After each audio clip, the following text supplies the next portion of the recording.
El caso es que abrí los ojos y a unos 300 metros frente a nosotros se encontraba un anciano cazador con su escopeta echada al hombro. Ambos nos miramos fijamente sin reacción alguna. Fue después de unos segundos que él comenzó a avanzar hacia nosotros y ahí yo apreté la mano de Estefanía y ella despertó abruptamente. El hombre bajó el hacha hasta arrastrarla mientras caminaba y al llegar muy cerca de nosotros simplemente nos dijo: ¿Están perdidos?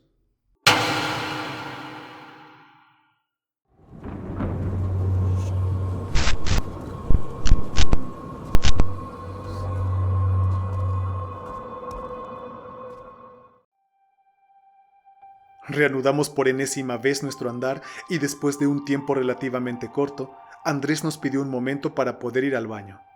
Le dije que lo acompañaba, pero me respondió que el día era muy claro y que no había peligro alguno de perderse o algo así, que solo iría detrás de un árbol que se encontraba a unos 150 metros del sendero por el que estábamos caminando. No tuve ganas de contradecirlo.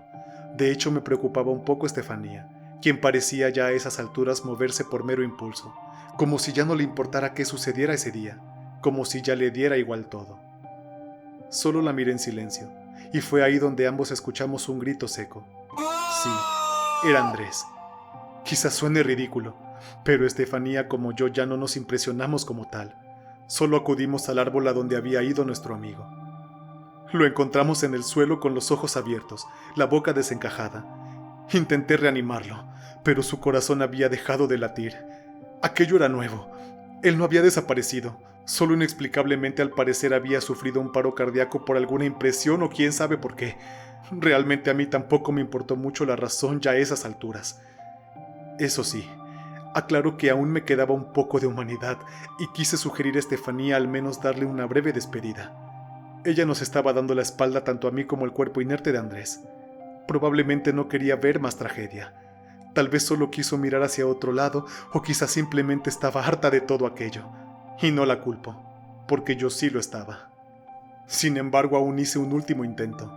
Ya saben, por los viejos tiempos, por lo que una vez existió entre nosotros 8, tiempos que jamás iban a volver. Despedirme de Andrés sería como mi manera simbólica de sepultarlo en aquel lugar, algo que no haríamos de manera real, ya que no teníamos ni la energía ni las ganas, aunque ahora que lo pienso detenidamente a varios años de aquella ocasión que durante noches intenté borrar de mi cabeza sin poder conseguirlo, lo que yo realmente deseaba enterrar era el cariño y la amistad que en aquel sitio se desvaneció como agua entre las manos de un grupo de 8 entusiastas quienes nunca se imaginarían ni en sus peores pesadillas el desenlace que se llevaría a cabo. Y quizá, solo quizá, por eso fue que intenté querer convencer a Estefanía de despedirnos de nuestro amigo. Me levanté y caminé hacia ella a los pasos que nos separaban. Yo no tenía ganas de gastar palabras innecesarias, así que al llegar a ella solo le toqué el hombro e hice un gesto con la mirada y la cabeza de que me acompañara. No obstante, creo que 3 experiencias en menos de 48 horas no habían sido suficientes para que yo comprendiera que la regla fundamental era nunca perder de vista a nadie. Así es, cuando Estefanía y yo dimos el primer paso y giramos la cabeza, Andrés ya no estaba. Confieso que no nos sorprendió el hecho. Incluso quizá hasta fue mejor, ya que se nos había quitado un peso de encima. No intentaríamos reaccionar ante la situación de manera forzada. Habíamos perdido todas ganas de cualquier cosa. Y ahí fue donde para ambos, para Estefanía y para mí, todo terminó. Se había consumado. La fe había desaparecido. Nos dimos por vencidos. Solo nos dejamos caer para sentarnos al pie del árbol donde instantes atrás había estado Andrés. El tiempo pasó y solo miramos a la nada. Fue ahí que Estefanía simplemente me tomó de la mano, recargó su cabeza en mi hombro y se quedó dormida. Yo lo noté, pero no quise hacer nada para querer despertarla. Pero una cosa sí se me hizo curiosa. Cuando intenté moverme un poco, su mano apretó la mía con una fuerza que nunca imaginé que tuviera. Confieso que hasta me dio un poco de miedo, ya que ella estaba completamente dormida y aún así reaccionó de ese modo en una fracción de segundo. Yo por mi parte cerré mis ojos por igual e intenté dormir. Fue ahí que envidié mucho a Estefanía, porque ni siquiera pude ser capaz de algo tan simple como acompañarla en su estado de letargo. Eso sí, mantuve mis ojos cerrados y podría decirse que llegué a mantener mi mente en blanco por un momento. Solo quise experimentar algo que, recordé en ese momento, Era uno de mis objetivos de aquel viaje. Sentir los rayos del sol, escuchar los sonidos del bosque, llenar mis pulmones de un aire fresco y de oler la fragancia de la tierra mojada. Y así fue. Mi percepción del tiempo seguramente estaba ya alterada para ese entonces. Lo mismo pude haber estado 5 minutos como 1 hora en aquel estado de calma. El caso es que abrí los ojos y a unos 300 metros frente a nosotros se encontraba un anciano cazador con su escopeta echada al hombro. Ambos nos miramos fijamente sin reacción alguna. Fue después de unos segundos que él comenzó a avanzar hacia nosotros y ahí yo apreté la mano de Estefanía y ella despertó abruptamente. El hombre bajó el hacha hasta arrastrarla mientras caminaba y al llegar muy cerca de nosotros simplemente nos dijo: ¿Están perdidos? No dijo nada más, aunque ambos no respondimos de manera inmediata y solo nos le quedamos viendo por un lapso que en otras circunstancias podría haberse catalogado como incómodo. El hombre solo seguía de pie frente a nosotros, al parecer esperando alguna respuesta. Estefanía se puso de pie y yo le seguí. Ella comenzó a hablar, primero calmadamente, incluso podría decirse que de manera excesivamente lenta, aunque conforme avanzaba en su explicación, comenzó a llorar e incluso hasta gritar de manera desesperada. El hombre escuchaba atentamente, o al menos eso nos hizo creer. Después de que Estefanía desahogó todo lo que traía guardado, el hombre me volteó a ver a mí, pero al notar que yo no pronuncié palabra alguna, simplemente al pasar unos cuantos segundos sin cambiar en momento alguno su semblante, giró y al dar un par de pasos nos dijo: «Síganme, yo los sacaré de este lugar». Caminamos durante mucho tiempo, o al menos eso me pareció a mí. El anciano conocía cada rincón del bosque como si hubiera pasado su vida entera en ese sitio. Tomaba atajos, evitaba ciertos senderos sin explicarnos por qué. Entonces me dieron ganas de hablar, de hacerle algunas preguntas. Ciertamente no habría mucha diferencia entre desaparecer esa noche por lo que sea que habitaba aquel bosque o a manos de aquel hombre. Después de todo, él era el del hacha. Sin embargo, quise igual por mera rutina y formalidad preguntarle que cómo conocía aquel sitio, que a dónde nos llevaría, si faltaba mucho por caminar. Pero cuando yo intentaba hacerle preguntas, respondía en frases cortas sin mirarme y otras veces ni siquiera respondía. Algo de vida volvió en ese momento a mí y lo alcancé y le sujeté el hombro en señal de que se detuviera. Lo hizo. Lo miré y cuando estaba a punto de invadirlo de preguntas con la intención de no dejarlo avanzar hasta que no me respondiera, noté que Estefanía ya no estaba a mi lado. Giré en todas direcciones, llamándola desesperadamente. ¡Estefanía! ¡Estefanía! Finalmente la ubiqué. Estaba parada al filo de un voladero que habíamos sorteado cuidadosamente apenas momentos atrás, aunque no puedo asegurar que ella lo haya hecho, la verdad.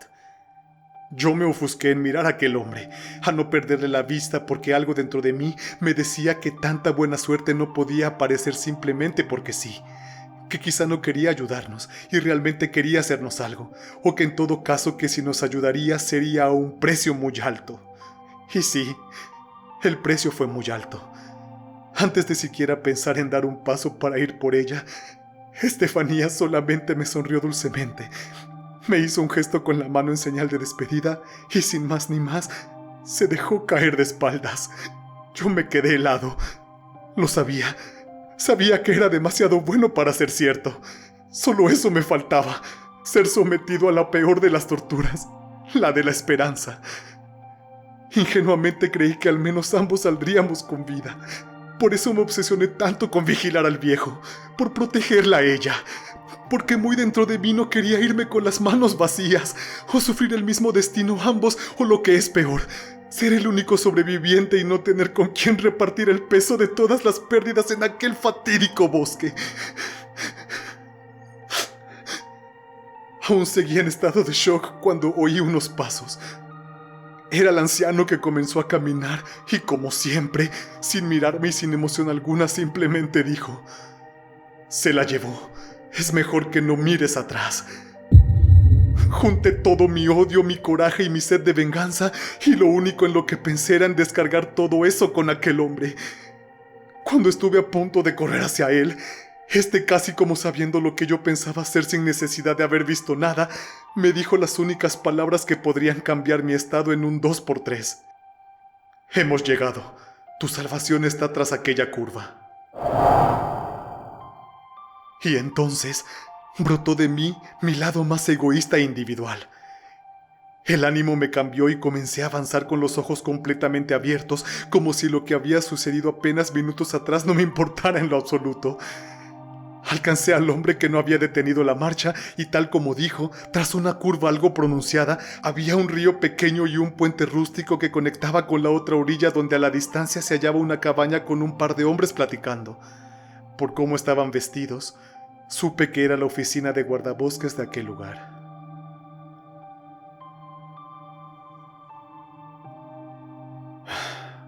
En fin, ya desde hace rato es que me he cansado de escribir. Supongo que continué porque tenía ganas de completar todo aquello que necesitaba sacar a manera de catarsis. Es increíble lo que se puede conseguir con apenas algunos pesos invertidos en unas cuantas hojas y una pluma. No tengo interés de contar lo que fue de mí después de ese día. Además que ya me he tomado 8 tazas de café mientras escribía esto y he quedado asqueado. Así que solo agregaré que, pues, como pueden notar, sobreviví. Y el resto ya no importa. Además es tan predecible que suena muy trillado. Los guardabosques me interrogaron. Hubo una brigada de rescate. Por supuesto fue en vano porque no encontraron a nadie. Y bla bla bla bla bla bla. Aunque antes de irme a dormir, ahora que lo pienso, me faltó mencionar algo que me sigue persiguiendo hasta el día de hoy. En la oficina de guardabosques, mientras yo era interrogado, el anciano simplemente dio la vuelta y por primera vez giró la cabeza antes de echarse a andar y me esbozó una apenas perceptible sonrisa en tono de burla. Y lo que más me extrañó es que los guardabosques nunca me preguntaron por aquel hombre cuando claramente yo llegué junto a él.